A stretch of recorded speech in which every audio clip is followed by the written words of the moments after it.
Assalamualaikum warahmatullahi wabarakatuh. Alhamdulillah wassalatu wassalamu ala Rasulillah wa ala alihi wa ashabihi wa man wala wa la hawla wa la quwata illa billah.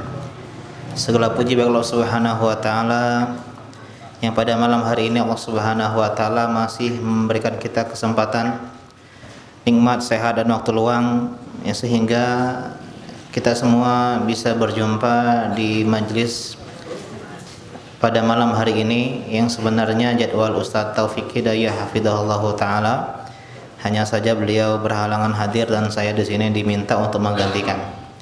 Karena saya juga beberapa hari yang lalu pindah ya dari Palembang ke kota Prabu Mulih. Dan di sini saya diminta oleh panitia untuk membahas fikih yang berkaitan dengan fikih muamalah. Dan saya mengambil tema fikih harta. Sebelumnya ya Masya Allah ya, Allah Subhanahu wa taala perjumpakan kita kembali setelah 1 tahun hampir 4 bulan Pak. Ya, terakhir ketemu di Al-Madinah ya, bahas kitab Qawaid Quraniyah, dan sekarang kita jumpa kembali di masjid ya, Masjid Anwar ya, dan alhamdulillah semoga ini tanda Allah Subhanahu wa taala masih inginkan kebaikan pada diri kita. Kapan mulai kajian di sini? Bulan apa? November, Januari ya. Berarti kurang lebih 9 bulan, Pak. Bukan ibu mengandung, bukan. 9 bulan kita pre pengajian. Pandemi COVID-19. Gak bisa pengajian offline, gak bisa ke majelis ilmu agama, dan sehingga banyak sekali pelajaran yang bisa kita petik. 9 bulan tanpa pengajian, mungkin sebagian kita ada yang kendor semangatnya, rindu dengan pengajian. Karena jujur saja pengajian online itu susah Pak, berat ya, kita kadang susah untuk fokus, kadang kajian sambil makan mie, kadang gak pakai baju, sambil main HP. Beda kalau di kajian offline, ini nggak bisa nggak buka baju di sini ya, nggak bisa makan mie, fokus ya, akhirnya apa, ilmu yang didengar pun lebih maksimal. Karena itulah kita pernah janji dulu, kalau seandainya Allah bukakan kembali pengajian di kota ini, di Prabu Mulih, kita janji akan maksimalkan pengajian offline, kita akan maksimalkan majelis ilmu agama, karena kita nggak tahu apakah nikmat ini kembali akan kita terus dapatkan, atau mungkin seperti tadi ya, 9 bulan kita kehilangan nikmat ini. Sehingga ini diantara hikmahnya kita bisa lebih maksimalkan kembali apa yang pernah luput dari kita selama 9 bulan. Dan kita lanjutkan pengajian kita meskipun dengan tema yang berbeda, tentang masalah fikih harta. Definisi harta ya, ulama bahas harta itu adalah sesuatu yang dianggap berharga. Jadi kita bicara tentang harta. Harta adalah sesuatu yang dianggap oleh masyarakat adat setempat sesuatu yang berharga. Sehingga menurut definisi ini, sesuatu yang dulunya harta belum tentu sekarang jadi harta. Sesuatu yang sekarang jadi harta belum tentu dulunya harta. Contoh sederhana, uang kertas Pak. Dulu uang kertas itu nggak berharga, artinya cuman kertas. Di zaman ya orang kenalnya cuma dinar, dirham, emas, perak, tidak pernah terbayangkan oleh mereka kertas itu jadi berharga. Bisa beli mobil dengan kertas, bisa beli sepeda motor dengan kertas. Tapi dunia berubah. Kertas yang secara nilai ya zatnya itu tidak berharga, tapi memiliki esensi sebagai alat tukar, menjadi berharga. Gara-gara kertas orang bisa saling bunuh-membunuh. Gara-gara kertas orang jadi pembegal. Gara-gara kertas orang jadi bunuh orang tuanya demi mendapatkan harta warisan. Jadi ini yang namanya harta. Dan kenapa kita penting bahas masalah fikih harta? Karena fikih itu terbagi jadi 4. Yang pertama namanya fikih ibadah, antara kita sama Allah Subhanahu wa taala, hablum minallah. Ya, seperti salat, zakat, puasa, haji. Kemudian yang kedua adalah fikih muamalah. Ini fikih nomor 2 nih. Setelah kita beribadah kepada Allah Subhanahu wa taala, tugas kita selanjutnya adalah cari harta. Karena jujur saja hidup ya tidak bisa kecuali tanpa harta.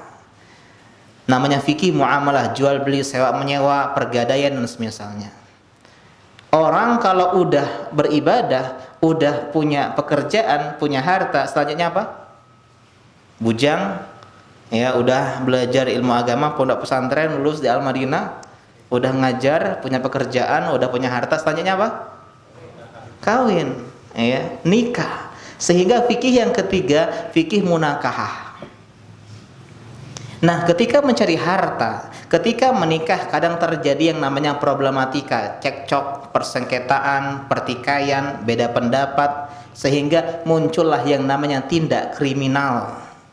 Sehingga ada yang fikih keempat namanya fikih jinayah, hukuman sanksi kepada pelaku kriminal, mencuri, berzina, membunuh, minum khamr dan semisalnya.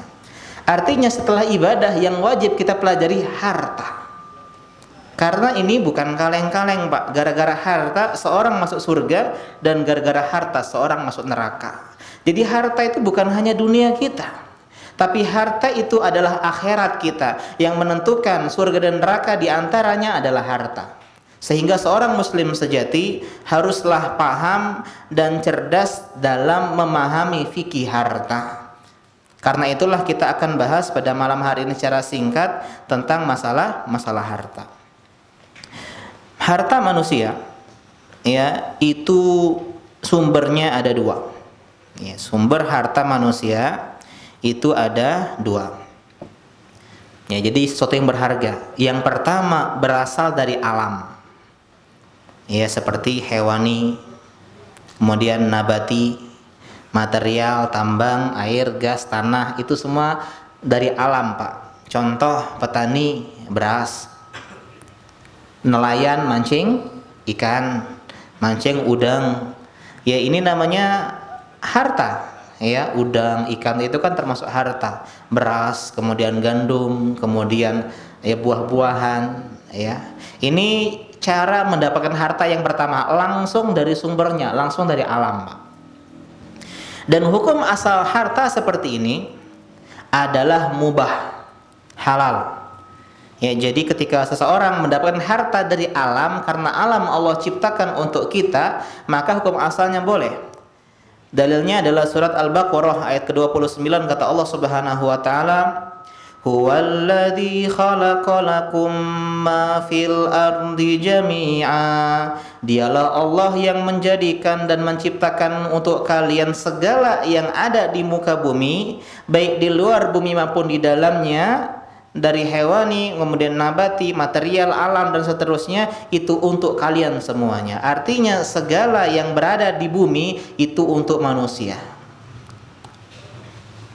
Sehingga butuh sesuatu dalil yang melarang kalau ini nggak boleh. Anjing haram dimakan, ada dalilnya. Hukum asalnya anjing hewan halal, tapi ketika ada larangan mengharamkannya, artinya anjing terlarang untuk kita konsumsi. Khamar, hukum asalnya khamar bagian dari alam, bagian dari anggur. Akan tetapi ketika datang sebuah larangan, innamal khamru wal maisir wal ansab wal azlam rijsun min amali syaitan fajtanibuh, menjadi haram karena ada larangan. Ini poin yang pertama. Ya, jadi contoh ini contohnya membuka lahan, berburu, memancing, mengambil barang tambang, memungut rumput dan kayu bakar. Ini adalah pekerjaan mengambil harta dari sumber alam. Ini poin yang pertama. Poin yang kedua, sumber harta manusia berasal dari orang lain. Pak, harta yang kita kenakan sehari-hari itu lebih banyak berasal dari alam secara langsung atau dari orang lain? Dari siapa? Orang lain. Ada yang ngambil dari benang bikin baju sendiri? Enggak, kita datang ke toko baju, beli, dapat. Masa langsung ke toko warung Padang, ya, atau ke rumah makan. Kemudian ya minum, kita nggak ngambil dari sungai langsung, kita beli air galon. Jadi kita lebih fokus kepada poin yang kedua, mendapatkan dari orang lain. Ya, contoh makan ikan bakar, itu nelayan, kemudian nelayan jual ke tukang pasar jual ke ke pemilik restoran, diracik, dimasak, kemudian jadi ikan bakar. Artinya melibatkan banyak manusia, enggak kita secara langsung, kita bukan nelayan, kita bukan petani, kita bukan peternak dan seterusnya. Nah, hukum yang kedua ini berbeda dengan yang pertama, Pak. Kalau mendapatkan harta dari alam itu hukum asalnya halal, mubah, boleh sampai ada dalil yang mengharamkan sebaliknya. Kalau dari manusia namanya harta hukum asalnya haram sampai ada dalil yang membolehkan. Yang ini dinamakan dengan keridoan, saling ridho. Kita nggak bisa datang ke warung makan kemudian kita ambil kemudian kita pergi, dia nggak ridho. Pak belum bayar, oh maaf saya lupa. Nggak halal kecuali kita bayar. Dia ridho, dia terima uangnya, udah kita pulang, halal. Ini kata Allah Subhanahu wa taala surah An-Nisa ayat ke-29, ya ayyuhalladzina amanu, wahai orang-orang yang beriman, la taqulu amwalakum bainakum bil batil, jangan kalian mengambil harta sesama kalian dengan cara zalim, dengan cara batil, illa antakuna tijaratan antaradim minkum, kecuali jual beli yang saling ridho. Saling ridho. Tapi ingat ya, ridho ini ada dua. Yang pertama ridho Allah, yang kedua ridho manusia.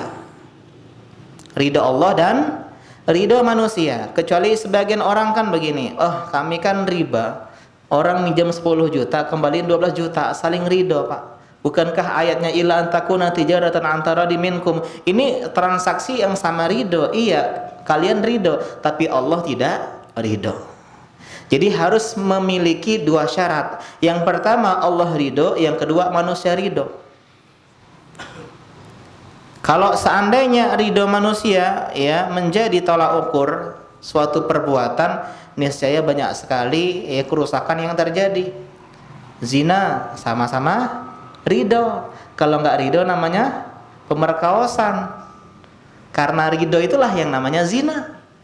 Riba karena ridho. Kalau nggak ridho namanya ya merampas, gosok ya dan semisalnya.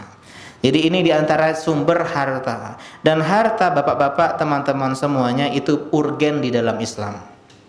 Kita bahas urgensi harta sekarang.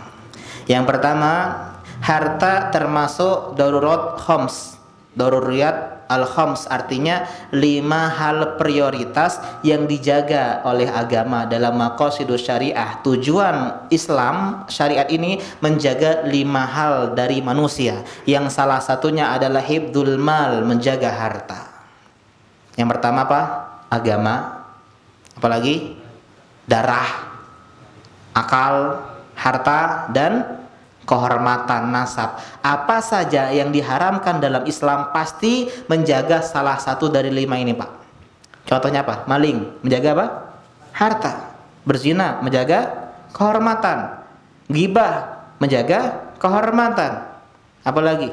Khamar. Apa khamar? Kenapa diharapkan khamar? Menjaga akal dan juga kehormatan juga. Apalagi? Harta. Ya, murtad, menjaga agama, sehingga segala yang diharamkan pasti menjaga salah satu dari 5 hal ini, dan diantaranya adalah harta. Jadi harta itu benar-benar dijaga dalam Islam, Pak. Bahkan minjam sendal saja nggak ngomong, dijaga, dibahas dalam fikih-fikih. Ya. Kemudian yang kedua, urgensinya Allah mengatakan banyak harta itu adalah al-khair. Khair artinya adalah kebaikan. Dalam surat Az-Zariyat ayat ke-8, Al-Adiyat ayat ke-8, Allah mengatakan wa innahu lihubbil khairi lasyadid. Manusia itu kepada khair, kepada harta sangatlah rakus. Kita sangat cinta yang namanya harta. Bahkan Allah menyebutkan harta sebagai khair, kebaikan, dalam 4 tempat dalam Al-Quran. Artinya harta ini bisa mendatangkan banyak kebaikan, Pak. Sampai-sampai orang-orang sahabat ya di zaman Nabi SAW yang du'afa, yang mereka lemah, yang mereka miskin, fuqara, mereka protes kepada Nabi SAW.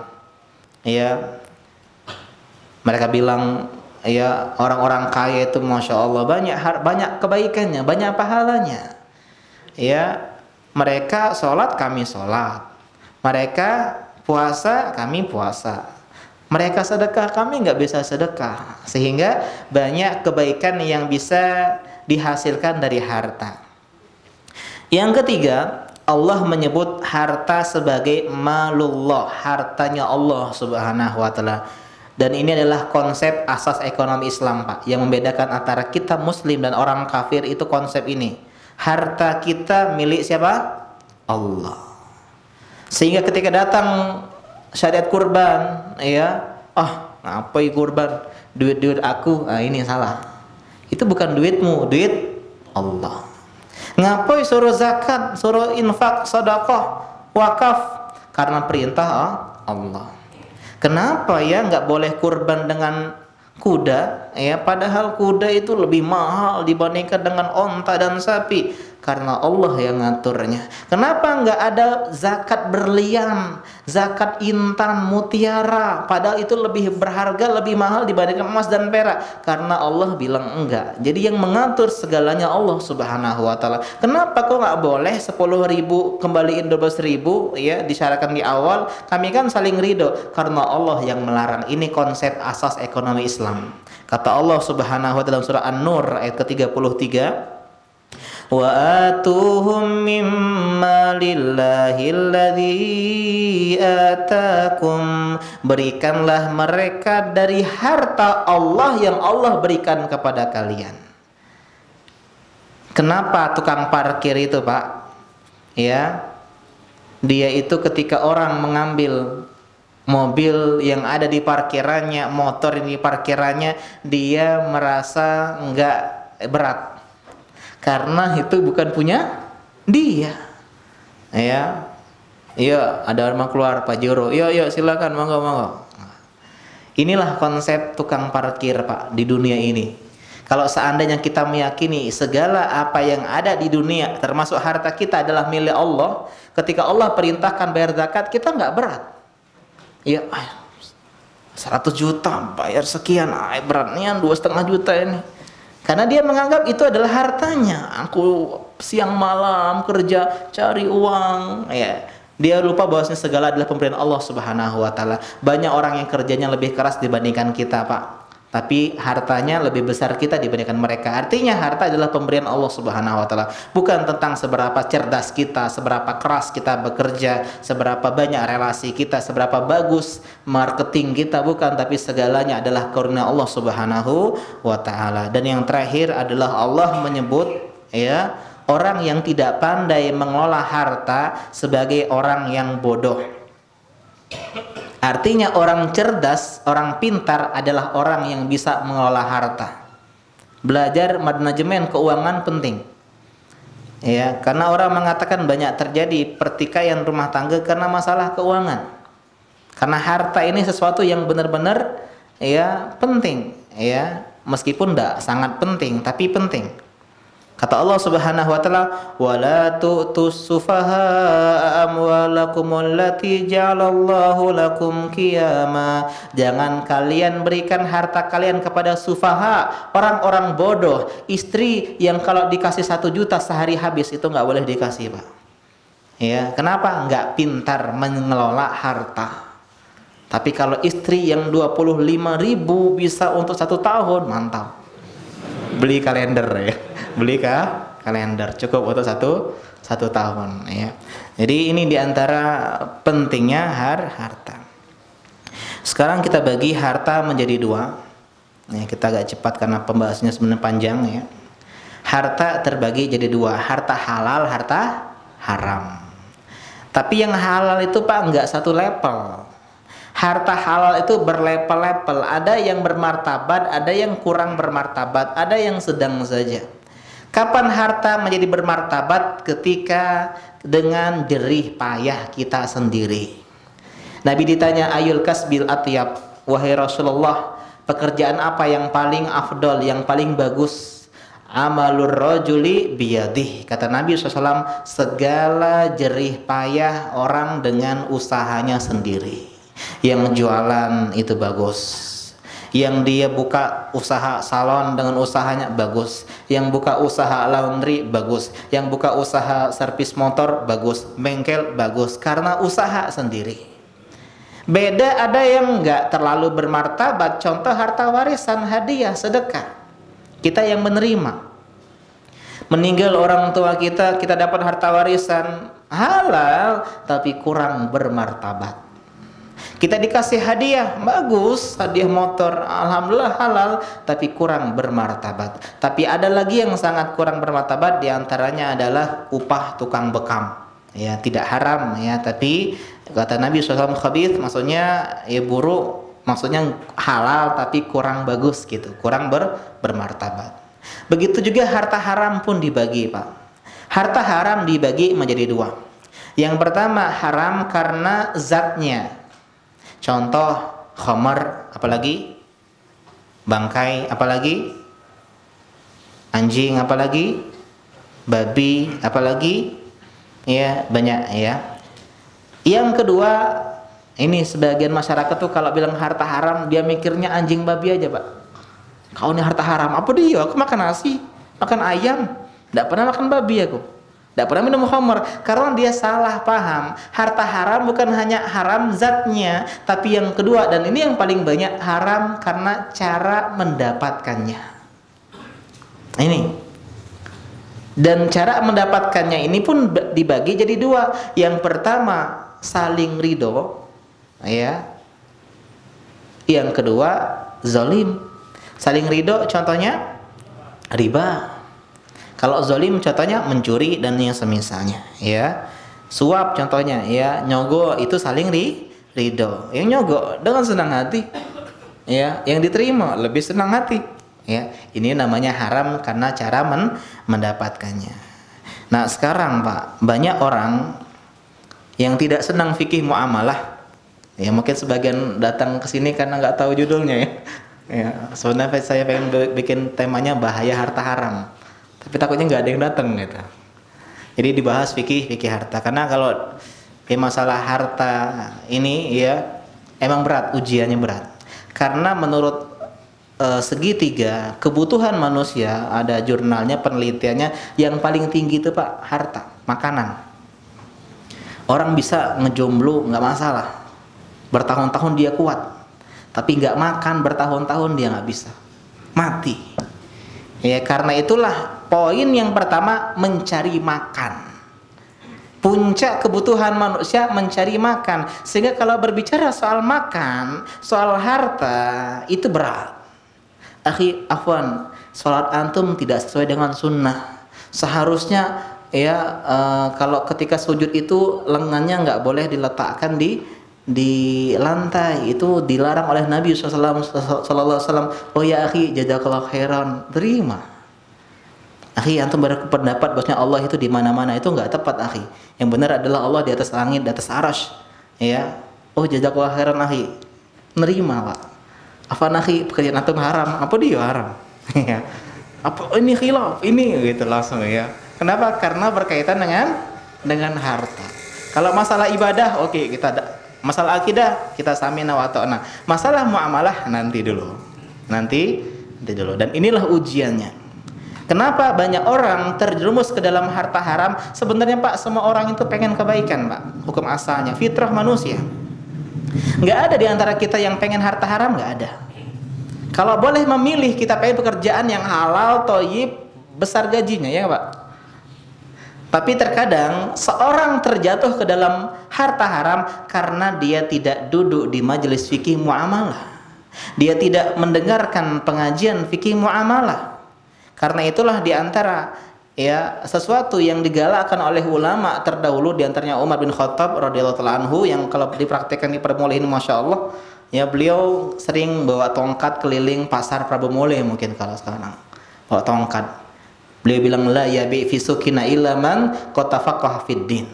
Enggak boleh jualan di pasar Prabu-Mulih ini kecuali yang udah paham fikih muamalah. Bayangkan setiap kita kalau bikin ruko, bikin toko, bikin restoran, bikin yang lain-lainnya, itu harus menemui pemerintahan, badan ekonomi atau usaha, dan dikasih kertas lebaran. Ya tanya jawab. Sebutkan pembagian riba. Wah, ya. Kalau lulus baru boleh buka, Pak. Ya, kalau nggak lulus nggak boleh jualan, nggak boleh transaksi. Masya Allah, benar-benar harta kita terjamin. Tapi banyak orang yang, Masya Allah, ya, sekarang bisnis online pun merajalela, sehingga mereka nggak mau belajar seperti ini. Kenapa kita harus belajar? Agar terhindar dari harta haram. Dan harta haram punya banyak bahaya. Kita bagi dua, bahaya di akhirat dan bahaya di dunia. Di akhirat dulu, yang pertama, sebab masuk neraka. Kata Nabi SAW, ya Ka'ab, innahu la yarbu lahmun nabata min suhtin illa nar illa kanat nar aula bihi.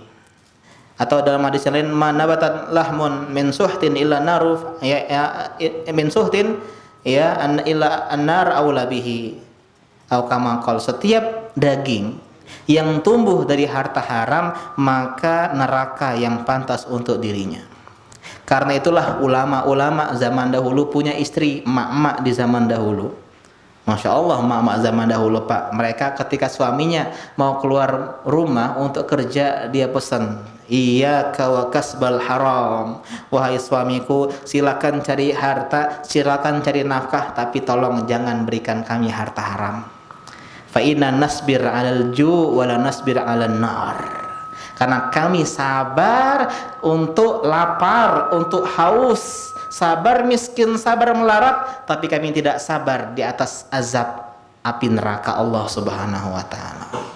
Ini kalau sekarang kan kebalik, Pak. Kita mau komitmen jujur di perusahaan, istri ngembosi. Mas, skincare mahal, Mas. Ya, terimalah. Ya, apa sip tambahan-tambahan itu, pembagian-pembagian yang entah dari mana itu, akhirnya Pak terjerumus. Kan itulah kalau di Cina, di Tiongkok itu, kalau ada orang yang koruptor, yang dihukum juga istrinya, ya, karena ya biasanya suami itu kepada dunia nggak terlalu sebesar wanita, ya, orientasi kita itu pada kecantikan, ya, karena itulah ada syariat nadhar namanya, ya. Sedangkan orientasi wanita kepada harta. Di balik koruptor pasti ada istri yang yang bosi dan seterusnya. Ini poin yang pertama. Yang kedua, termasuk dosa besar. Jadi ketika Nabi SAW menyebutkan 7 dosa yang membinasakan, ijtanibu sab'al mubiqat, 2 dari 7, 2/7, ini bukan survei ya, 2/7 dosa yang membinasakan berasal dari harta. Aklur riba wa aklu malil yatim, memakan harta riba dan makan harta anak yatim. Jadi makan harta haram ini sesuatu yang enggak sederhana. Imam Malik pernah kedatangan seseorang, Pak. Dia bilang, saya ini bilang sama istri saya tercerai. Kalau di dalam Islam ada sesuatu yang lebih buruk yang masuk ke dalam mulut manusia dibandingkan khamr. Jadi dia bilang, istriku, kalau ternyata ada yang lebih buruk dari khamr yang masuk ke mulut manusia, kau cerai. Ya. Dia datang ke Imam Malik rahimahullah, dan Imam Malik nggak bisa jawab. Maaf ya, saya nggak bisa jawab, tapi saya akan cari malam ini, tolong datangin besok. Imam Malik pulang ke rumahnya, dia pelajari kitab-kitab, besoknya ketemuan, katanya istrimu tercerai. Kenapa? Emang ada Syekh Imam, ada yang lebih buruk dibandingkan khamr yang masuk ke dalam mulut manusia? Iya ada.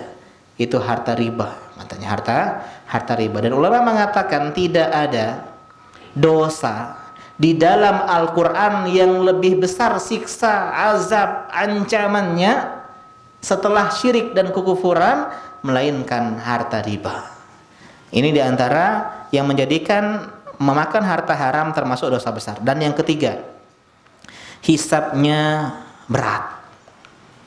Kata Nabi SAW, la tazulu qadama 'abdin yaumal qiyamah hatta yus'al an arba' atau an khams. Dalam hadis yang lain, tidak akan bergeser telapak kaki kita, Pak, di hari kiamat sampai ditanya tentang 4 atau 5 hal.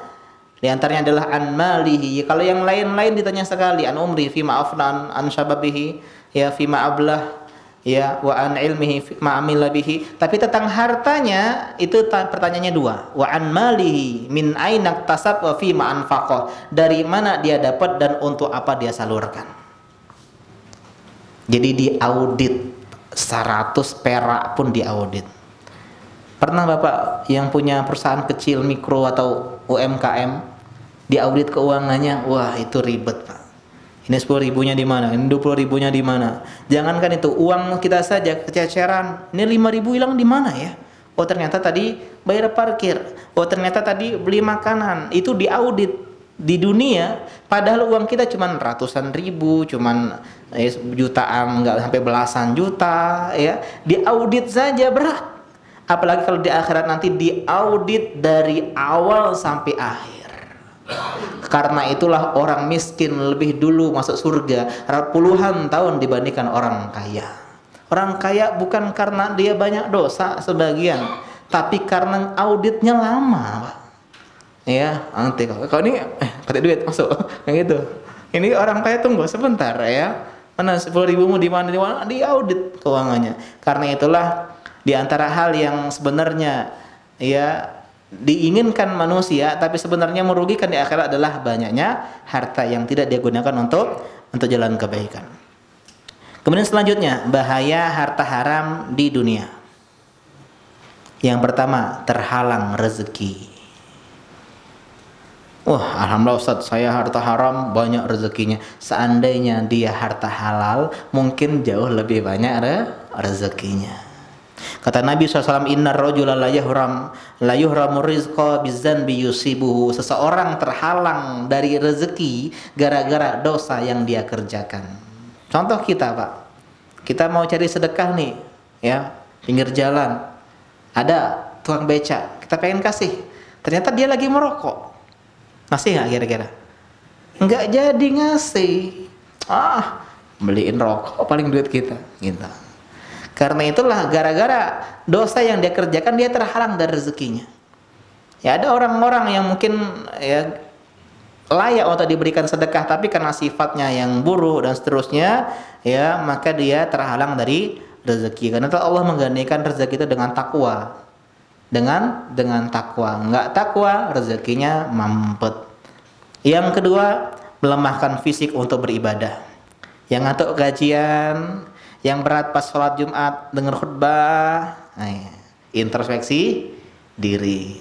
Yang kalau misalnya ya bangun subuh berat, yang sholat malam susah, yang kalau baca Quran paham nggak lama, ya bisa jadi itu berasal dari harta haram.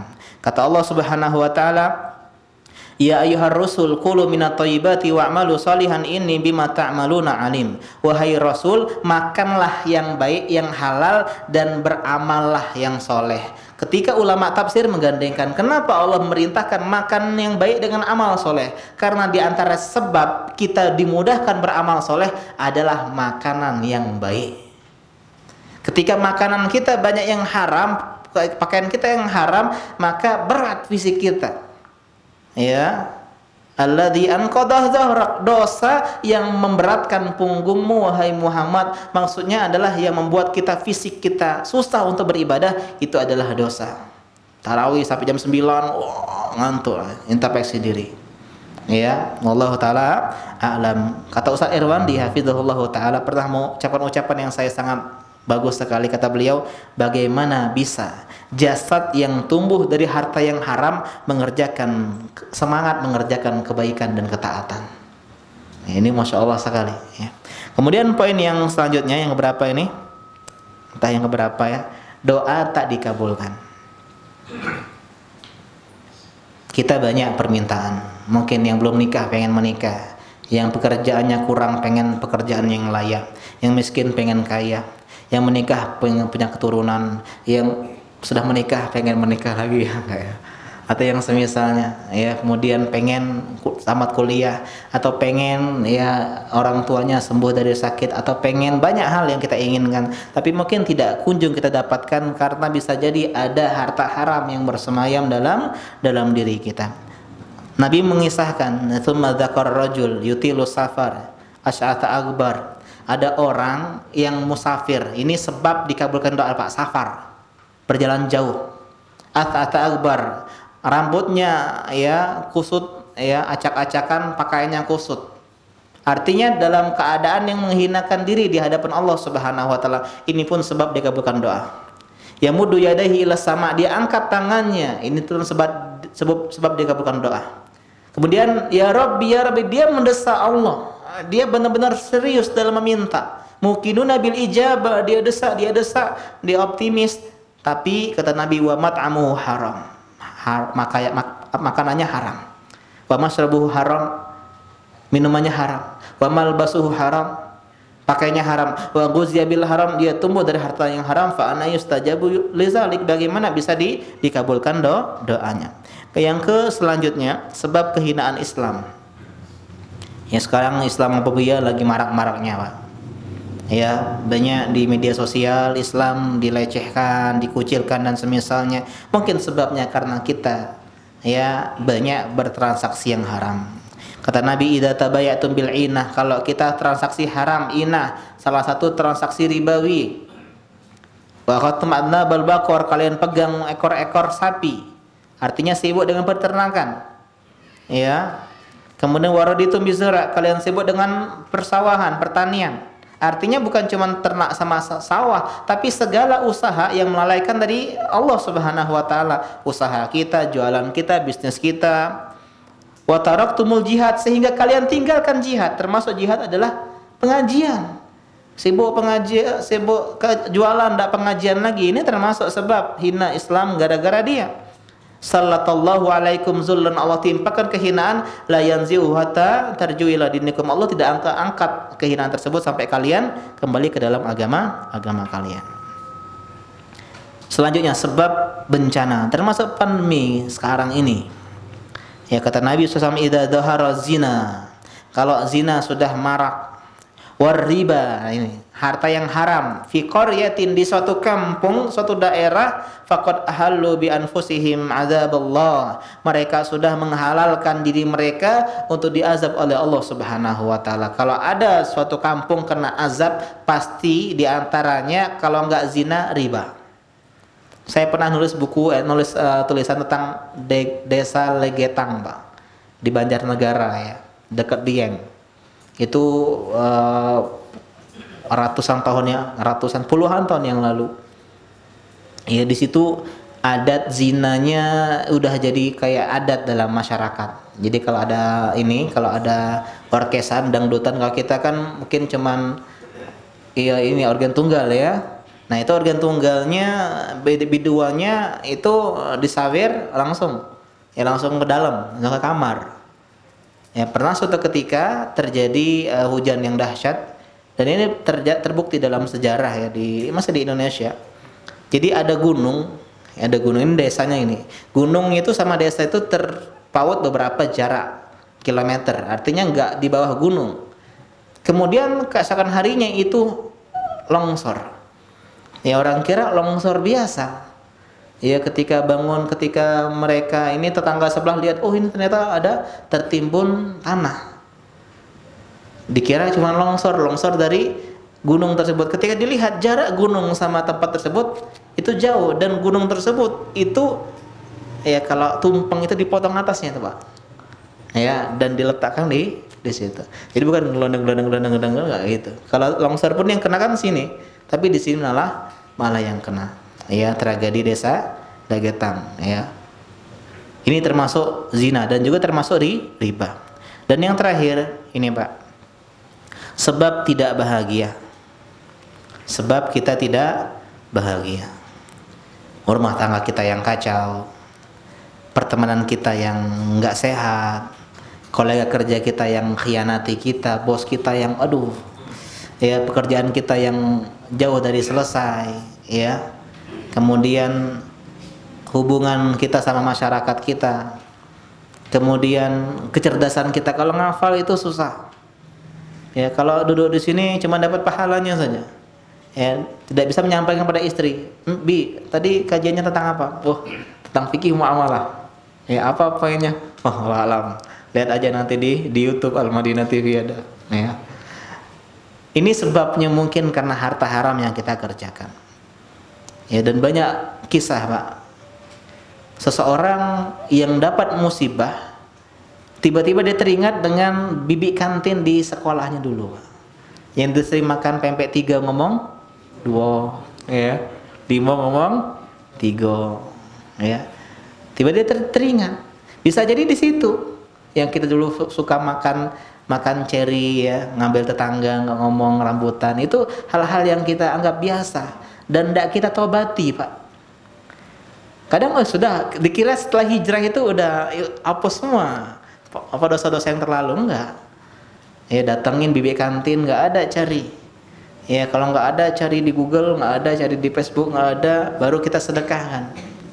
Teman kita yang pernah minjem utang, nggak tahu ikhlas atau enggak dia, kemudian ternyata dia sudah hilang, cari.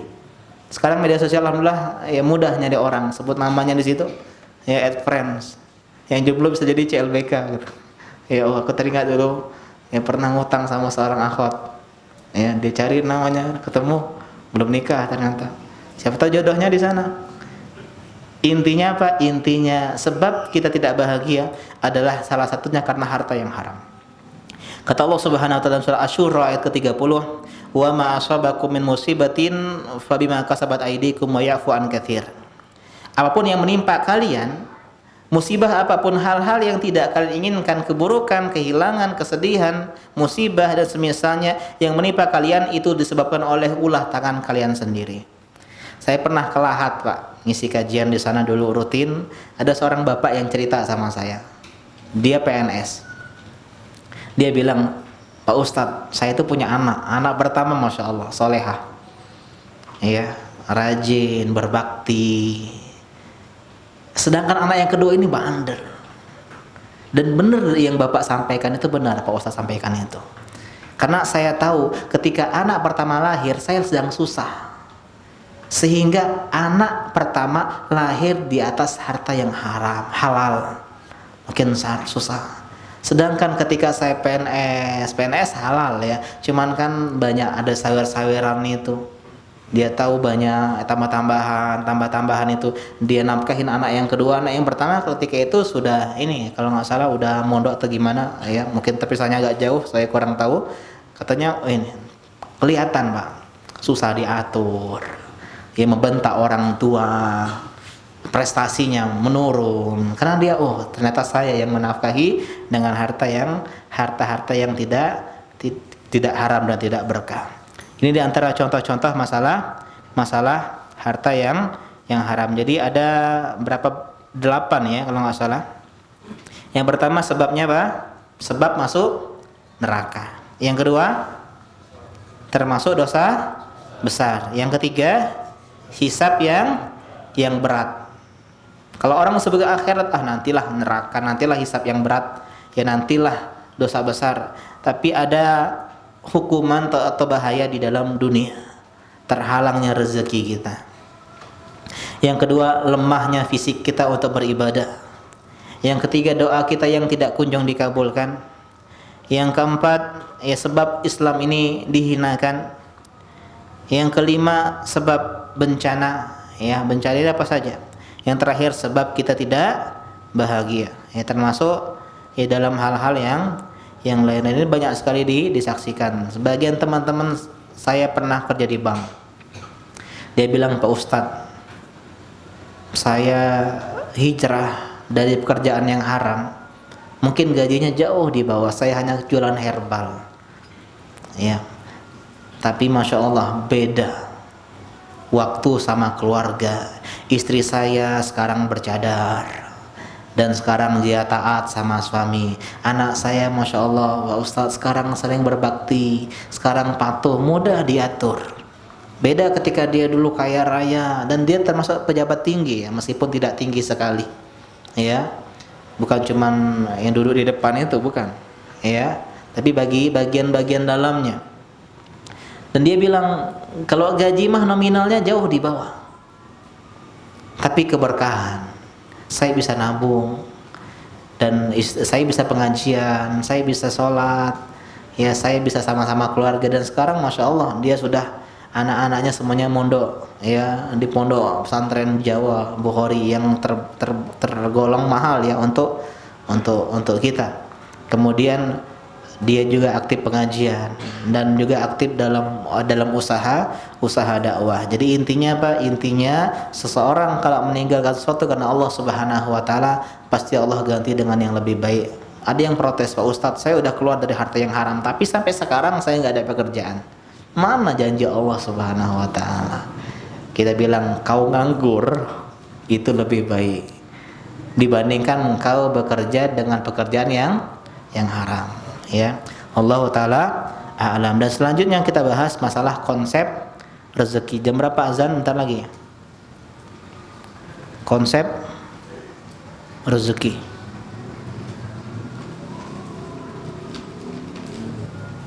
Ya, konsep yang pertama, rezeki adalah pemberian Allah Subhanahu wa taala. Ini konsep. Mindset kita diubah, Pak. Jadi bukan seberapa besar kita pintar strategi bisnis, marketing, relasi, gelar, kemudian pengalaman, bukan, tapi wa ma bikum min ni'matin faminallah. Apapun nikmat yang kau dapat adalah dari Allah Subhanahu wa taala. Yang kedua, cepat saja.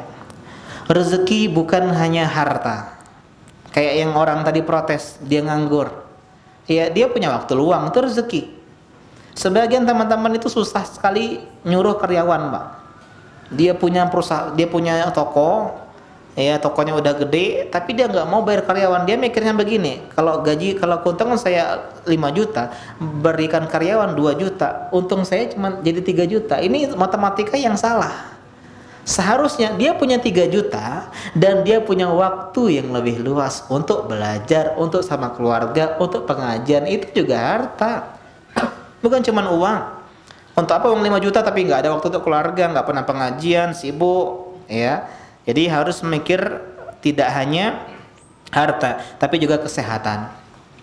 Istri yang soleha, anak yang lucu, pekerjaan yang cukup, tempat tinggal yang luas, ya, kendaraan yang nyaman, tetangga yang baik, teman-teman yang baik dalam pengajian, ini semua adalah rezeki.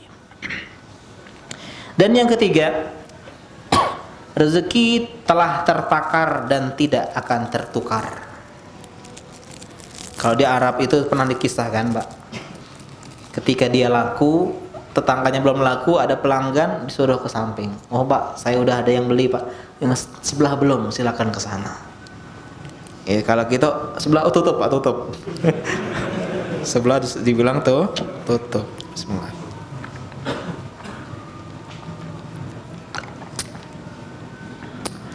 Ada orang mengeluhkan banyak anak, Pak, kepada Ibrahim bin Adham.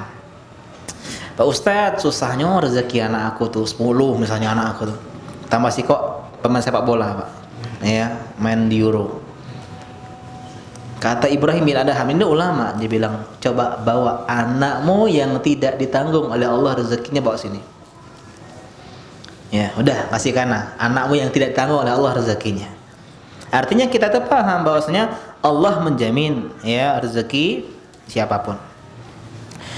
Karena itulah orang, ya, ini ada sebuah kisah, meskipun kisah ini juga dikritik oleh para ulama, tentang tali kekangnya Ali bin Abi Thalib. Mungkin pernah saya sampaikan juga. Jadi pernah Ali bin Abi Thalib, ya, dia nyampe di sebuah masjid. Ya, kita break azan dulu ya. Azan lanjut ya. Jadi sebentar kemudian tanya jawab kemudian selesai. Nah, silakan muazin, ya, muazin. Assalamualaikum warahmatullahi wabarakatuh. Alhamdulillah wassalatu wassalamu ala Rasulillah wa ala alihi wa ashabihi wa nawalahu wa la hawla wa la quwwata illa billah. Ya, kisah tali kekang Ali bin Abi Thalib radhiyallahu ta'ala anhu. Jadi suatu ketika beliau pernah didatangi oleh pengemis, ya, peminta-minta yang memang butuh. Dan beliau bilang, "Iya, saya mau kasih, ya. Tapi tunggu dulu, saya mau sholat misalnya di Masjid Anwar nih." Dia letakkan untanya di depan. "Ya, tunggu, habis sholat saya mau kasih." Ini pengemis nggak sabar. Dia nggak paham konsep rezeki telah tertakar, sudah ditakdirkan. dia ambil tali kekangnya ontanya Ali, dia kabur, dia curi, dia jual di pasar, dapat uang 2 dirham. Selesai sholat, Ali keluar pengen nemuin pengemis tadi, ternyata udah nggak ada. Dilihat ontanya sudah nggak ada tali kekangnya. Kemudian dia pergi ke pasar untuk beli tali kekang onta. Ternyata dia ketemu kencinde ya kalau Palembang gitu. Ya, tempat orang jualan barang-barang curian. Ya, dia ingat ini punya saya nih. Ya, berapa Pak dia jual tadi? Nggak tahu. Oh 2 dirham. Oh, Masya Allah. Padahal si Ali niatnya mau ngasih 2 dirham sedekah kepada orang tadi. Rezekinya emang 2 dirham Pak, maling ataupun gak maling, tapi dia menempuh jalan yang haram. Jodoh fulanah itu rezeki kita, memang kita pakai cara yang baik atau nggak baik pasti dapat kalau yang takdirnya, ya. Tapi kita malah menempuh jalan yang salah. Inilah diantara rezeki Allah Subhanahu Wa Taala, Allah telah tetapkan. Guru kami pernah naik kereta api Pak di Jawa dari Jember ke Yogyakarta. Di Jawa itu kan kereta ya dulu ya ekonomi, semua pedagang asongan boleh masuk Pak. Jualannya sama, minuman yang air panas, kemudian minuman itu ya itu banyak sekali untungnya ya. 5.000 dijual, modalnya cuma 500 sama air panas 3.000, 2.000, 5.000. Itu satu gerbong sama, yang dijualkan sama-sama minuman, dan orang yang ditawarin pun sama, tapi mereka nggak ribut, mereka temenan. Ya, ditanya oleh Ustadz ini, Mas kenapa nggak ribut sama teman-teman? Ya Mas, namanya rezeki sudah ada yang ngatur. Jadi kalau kita pedagang herbal di sini, misalnya di Prabu Muli, saya pindah ke Prabu buka herbal, saya Saroni ini, ya ngambil senjata rezeki saya, enggak. Seandainya semua kita di masjid ini Pak jualan herbal sama kayak yang tadi pertama kali jualan herbal, itu tidak mengurangi sedikit pun rezeki jualan herbal. Seandainya dia satu-satunya yang jualan herbal di sini, di Prabu Muli nggak ada lagi yang jualan herbal selain dia, itu pun tidak menambah rezekinya dari apa yang telah Allah takdirkan. Sebagian kita nih protes, temen itu palsu, jualannya tuh curang, nggak bener itu madunya, nggak bener. Kita ribut, dia kira curangnya rival dia mengurangi harta kita, enggak. Seandainya semua orang rival kita curang, tidak mengurangi harta kita. Kita boleh nasihati sebagai rangka amar ma'ruf nahi mungkar ya. Tapi dalam artian itu mengurangi rezeki kita, sama sekali tidak. Seandainya semua rival kita jujur, amanah, nggak curang, itu pun tidak menambah rezeki kita. Kalau kita paham konsep ini Pak, enak jualan-jualan aja. Ya, tidak ada ya saling ribut antara sama pedagang. Dan yang terakhir adalah setiap makhluk tidak akan wafat sampai menghabiskan semua jatah rezekinya. Kalau Allah takdirkan kita tuh rezekinya dari awal akhir lahir sampai meninggal 1 miliar, 1 miliar kurang 1.000 itu kalau belum kita dapatkan tidak akan pernah mati kita Pak. Jalan di jalan ketemu 1.000, ada 1.000, alhamdulillah, motor datang. Dapat rezekinya di situ ya. Sebagaimana kisah yang sering saya sampaikan, kisah orang yang jatuh ke dalam sumur. Ya, tolong, wah ada orang jatuh dalam sumur, ditolong. Ya, kemudian dikasih minum segelas susu. Minum dulu, biar dia tenang. Biasalah orang-orang kita ini kalau orang dapat musibah cerita, ya kan? Cak mano kejadiannya, ya dipraktekinnya lah. Tapi Pak ini nampaknya dia yang kedua kalinya, dan kali ini dia benar-benar meninggal. Ternyata jatah rezekinya belum habis, tadi 1 gelas susu tadi. Ya. Kali itulah takziah itu Pak, jangan lebih dari 3 hari. Kalau kita kan sering lebih dari 3 hari datang, seminggu datang, maaf baru bisa datang sekarang, cak mano, nangis lagi. Suami aku tuh kena COVID, cak ini. Lah move on sebulan datang 3 hari sudah belasungkawa. Meskipun ulama membolehkan sebagian, ada yang mengharamkan atau membatasi hanya 3 hari saja. Takziah belasungkawa. Khawatirnya nggak bisa move on. Ini seminggu datang, apalagi ibu-ibu cerita, cak mana dia meninggal. Harusnya kita malah sabarkan. Ini malah membangkitkan masa lalu. Iya dia tuh main ini terus. Besoknya datang lagi terus datang lagi. Jadi intinya kalau kita paham 4 konsep ini, rezeki adalah pemberian Allah. Rezeki bukan hanya harta. Rezeki telah ditakdirkan dan kita tidak akan meninggal sampai rezeki kita semuanya kita dapatkan, maka kita akan paham konsep ya rezeki ini, kita akan tenang hati kita, Pak. Muamalah enak, nggak kita curi, nggak ngerampas, nggak curang, nggak zolim, nggak riba dan seterusnya, karena kita paham bahwasanya rezeki ya sudah Allah takdirkan ya. Dan kalau kita pelajari hewan-hewan itu masya Allah, kita mikir unta hidup di gurun pasir yang panas tandus, nggak ada air, gimana bisa hidup? Ternyata Allah takdirkan unta itu punya punuk, yang punuk itu ibarat galon, Pak. Sekali minum salat untuk berhari-hari. Kalau haus keluarkan dikit minum, keluarkan dikit minum. Ya mungkin kita banyak melihat bagaimana ya hewan ini hewan itu, ternyata hewan saja punya jatah rezekinya masing-masing. Kalau dipelajari itu ada hewan-hewan di dasar laut, palung itu yang gimana dia bisa makan, ternyata dia punya senternya. Ada yang ikan punya senternya. Jadi semua hewan yang tidak punya relasi, dia tidak punya internet marketing, dia tidak punya toko, dia tidak paham copywriting saja bisa hidup, apalagi kita. Sehingga kalau paham konsep ini fikih muamalah enak. Ya tidak berat, yang berat itu adalah kita belum paham konsep rezeki. Haram galau, karena yang halal banyak. Jualan pempek halal, jualan tekwan model otak-otak banyak. Kenapa dibahas yang haram? Yang haram sedikit. Karena itulah kita ngomong haram, sisanya halal. Seandainya pengajian fikih muamalah mempelajari yang halal-halal, tidak akan habis sampai 7 keturunan, tidak akan habis. Ya, pertemuan pertama hukum makan pempek, kedua hukum makan otak-otak, ketiga panjang. Ini hukum jualan baju, ini hukum ini banyak. Yang dibahas yang haram-haram karena yang haram sedikit, yang halal banyak.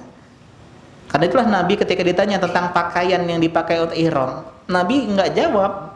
Nabi menjawab yang dilarang dipakai ketika ihram, sisanya halal boleh gitu. Kenapa kita bahas transaksi muamalah ini apa yang haram-haram? Ya, karena yang halal sudah banyak, enggak usah dipelajari. Ya, sama kayak belajar sebutkan huruf-huruf atau apa saja huruf konsonan selain A, I, U, E, O, selesai. B, C, D, F, G, panjang. Karena yang kita pelajarin saja huruf vokal itu apa, sisanya konsonan gitu loh. Ya, huruf ilah itu apa, sohe itu apa, huruf ilah alif ya atau alif ya waw, sisanya adalah huruf sohe. Jadi ini diantara kenapa kita bahas masalah yang haram-haram saja. Demikian mungkin yang sederhana ini ya bisa menjadi pembuka muqaddimah ya kalau seandainya kita bahas fikih muamalah ya. Jadi mungkin ada wacana rutin kajian di sini, Allah alam ya. Kalaupun rutin panitia mintanya fikih muamalah. Ya, cuman fikih muamalah ini khawatirnya semakin hari semakin ya wall out ya. Wall out karena emang berat. Tapi nggak masalah ya. Kita nanti diskusikan lagi apa yang mau dibahas di sini. Dan tolong dimaksimalkan dibahas ini. Dan ada kabar juga ya insyaallah ya kajian akan dimulai lagi ya pas bulan Juli ini sudah ada pembolehan ya tatap muka oleh sebagian pemerintahan. Silakan kalau ada yang bertanya. Kalau tidak ada kita akhiri. Ya silakan. Iya. Iya.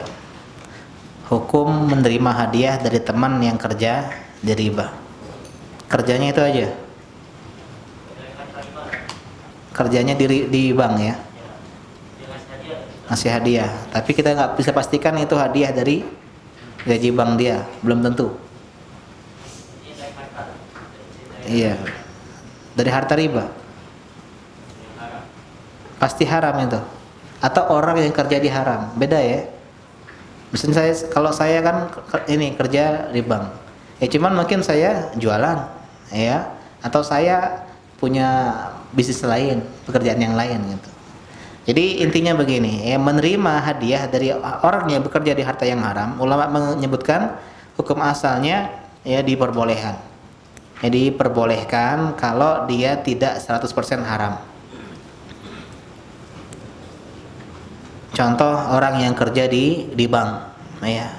Orang-orang Yahudi dulu praktiknya ribawi, ngasih hadiah ke Nabi dan Nabi terima. Karena tidak 100% dipastikan hartanya haram. Hanya saja lebih baik ditolak sebagai bentuk dakwah. Bang haram-haram kau terima pula, gitu katanya, ya. Hadiahnya kita terima, haram-haram kerjaan saya, gitu. Sebagai bentuk dakwah. Kenapa? Karena jalur itu berbeda. Contoh begini, ya. Saya seorang bapak kepala rumah tangga, kerja saya haram.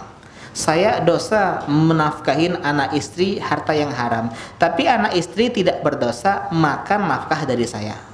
Karena jalurnya jalur nafkah. Tapi dia harus nasihati suaminya, ya. Dan lebih bagus dia menolak sebagai bentuk memboikot suaminya agar suaminya berhenti dari pekerjaan yang haram. Sebagaimana Nabi menerima hadiah dari orang-orang kafir, yang orang kafir tentu dekat dengan muamalah haram, seperti orang-orang Yahudi yang dekat dengan ribawi. Dia yang membawa ribawi jahiliyah ke kota Madinah. Tapi Nabi menerima hadiah. Bahkan Nabi teracuni karena menerima hadiah dari orang Yahudi. Ya, Allah taala a'lam. Tapi lebih baik ditolak, ya. Demikian. Ada lagi? Ya, silakan Pak, yang belakang dulu. Yang di dekat. Apa ya?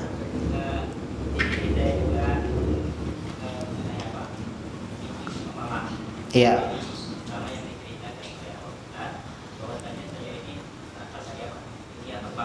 Iya.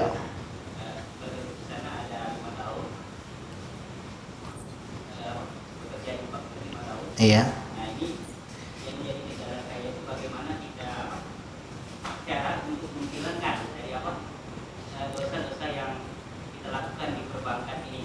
Iya, insyaallah.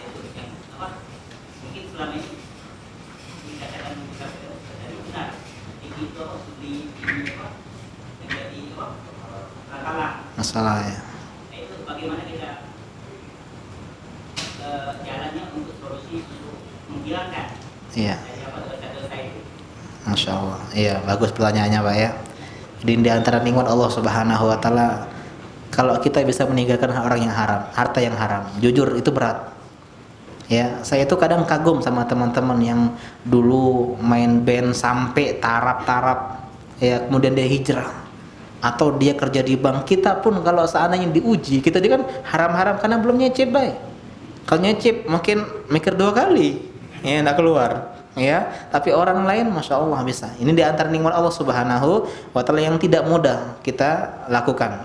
Yang pertama, ketika seseorang baru tahu bahwasanya pekerjaannya adalah pekerjaan yang haram, dia keluar, maka aset penghasilan tabungan halal untuk dirinya.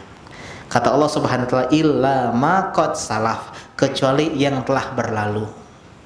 Tapi ketika dia sudah tahu tapi masih di sana, dia tahu Januari nih, risanya bulan Juni, maka gaji penghasilan dari bulan Januari sampai Juni itu harta haram yang harus dia keluarkan untuk fasilitas umum, ya, jalan di Madinah tuh, ya, becek-becek pasti misalnya itu, ya, atau orang-orang fakir miskin, ya. Itu. Jadi cara bertobatnya, kalau dia baru tahu, maka yang lalu tabungan, Ustaz, gimana Ustaz tabungan ini? Itu halal, karena dia baru tahu. Wah, lebih lemah ada tahu. Lebih lemah ada tahu, dia pun dihukum karena dia tidak mau belajar. Jadi maju kena, mundur kena. Ya, jadi tetap insya Allah tinggalkan saja, kemudian dekatkan diri kepada Allah Subhanahu wa taala, perbanyak sedekah. Adapun yang berlalu itu sudah halal untuk kita. Rumah enggak harus kita jual, motor enggak harus kita jual, ya. yang kita dari penghasilan kerja di bank. Allah taala a'lam ya. Ini berlaku untuk yang saling ridho ya. Saling ridho. Kalau karena kezaliman harus dikembalikan. Misalnya dia bandit, baru tahu bandit haram, nggak mungkin ya. Ya maka dia semuanya harus dikembalikan. Nggak mungkin. Oh, aku baru tahu Ustaz paling haram, Pak. Ya, sudah ikamatul hujjah. Kalau masalah yang saling ridho ini kan banyak syubhat memang. Ya, beribawi, suap menyuap, gratifikasi itu banyak-banyak ya syubhat, sehingga orang banyak yang belum tahu karena saling ridho tadi, karena dia punya konsep saling ridho. Allah taala alam, mungkin itu saja cukup ya. Ya silakan mungkin di kajian lain kita akhiri. Subhanaka Allahumma wa bihamdika asyhadu an la ilaha illa anta astaghfiruka wa atubu ilaik. Wassalamualaikum warahmatullahi wabarakatuh.